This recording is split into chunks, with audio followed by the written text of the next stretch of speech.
大家好，歡迎大家收睇週一長談呢個節目，我係你嘅主持姚永安。大家近日應該都留意一單新聞咧，就係我哋嘅聯邦政府咧就推出咗一份反恐嘅法案。呢份法案推出之後咧，喺媒體上面咧亦都引嚟好大嘅關注同埋批評。我哋睇到好多社論專欄嘅批評嘅文章。而另一方面，我哋都睇到有一封信咧，就由4位前加拿大嘅總理、最高法院嘅大法官，又或者係一啲情報局嘅專家咧，都出嚟提出對呢份法案嘅一啲關注嘅。咁我哋今日同大家討論嘅咧就係呢一份反恐嘅法案啦。今日好高興我請嚟我哋嘅嘉賓咧，就係新民主黨喺本拿比新西敏嘅國會議員 Peter Julian。Peter, welcome to our show. Oh, thank you. 你好。你好。Thank you. First of all, I'd like to ask you, what is the stated purpose of the Conservative government's anti-terror bill? Well, the government would say that this is a bill to fight terrorism. But the concerns that have been raised about the bill actually, I think, lead people more to the direction of this is an attempt by the government to give itself more powers without addressing some of the concerns around public security that have arisen over the past few months. Okay.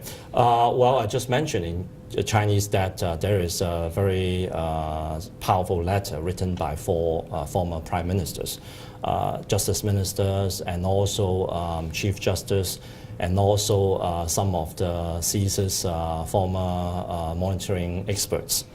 They all raise concern about this bill. Do you share the concern too? Oh, absolutely. And in fact, we've had over 100 of Canada's leading legal experts, these are law professors from right across the country, write to Parliament to express broad concerns about this bill.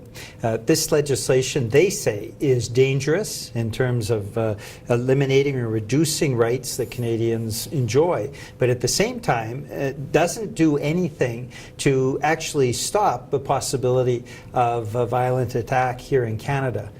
What the law professors are pointing to is that there are no more investments in ensuring that particularly youth are de-radicalized, that what the government has done is actually reduce the number of intelligence operators who are actually there to ensure that our borders are secure, and at the same time as they've been reducing those key programs that could help enhance public security, they're introducing this bill, which very clearly diminishes or reduces civil liberties. So there's a concern about the contradiction the government is showing, and there's also concerns about the bill itself that many people consider very dangerous. Okay, but at the same time, recently we have seen terrorists act in France, and the terrible execution of foreigners in Middle East.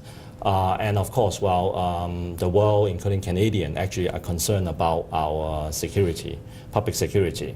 So do you think that as a government of Canada, the government should actually act according to the potential terrorist threat?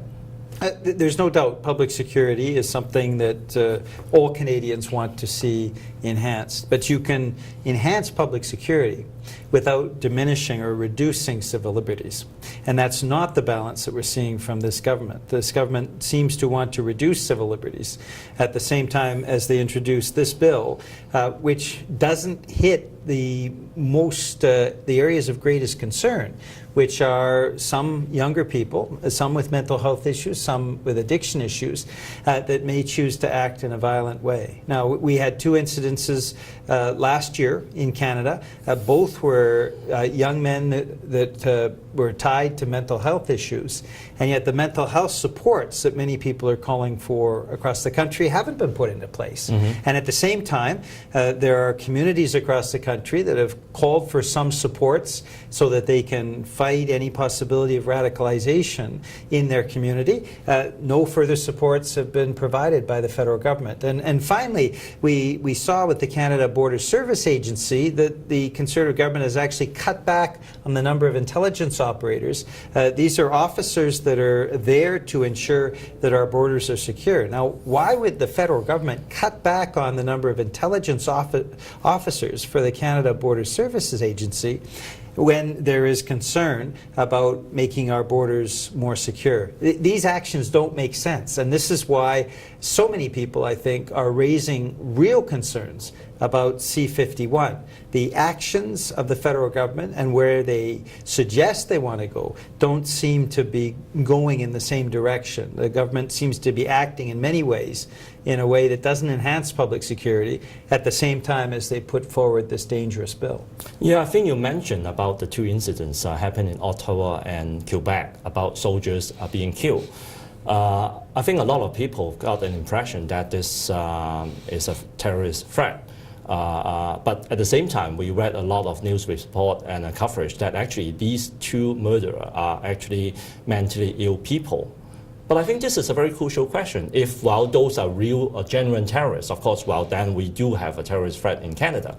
But when these are people who are mentally ill or having trouble in the society, then I would think that for the government to tackle this issue, the focus and would be quite different. Yes, absolutely. And the example of the man who came up to Parliament Hill on October 22nd is a good one. I was in the NDP caucus meeting when he entered, and the shots were being fired right outside our door. In fact, one of the bullets penetrated into our room. Oh, wow. So there's no doubt we were impacted by that. It was a dramatic event. And that man was shot to death. Now, it turns out that man actually attended a mosque not far from here in Burnaby.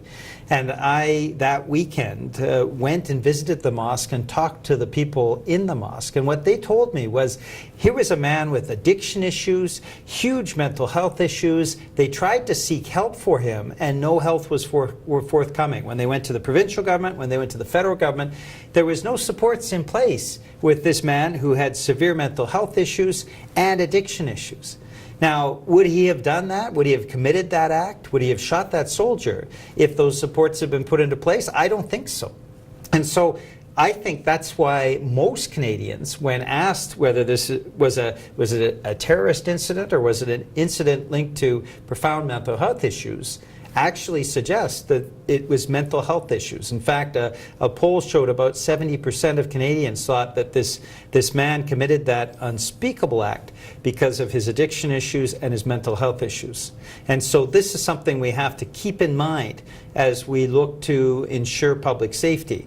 It's often putting mental health issues to the forefront and putting supports in place so that people who suffer from mental health issues are actually supported. That is a way to ensure that we don't see violent acts here in Canada. Yeah, but at the same time, we rarely hear that we have these kind of terrorist threat in Canada. But at the same time, while on the news, time after time, we heard that there are a lot of Aboriginal women being missing, and also they are being murdered.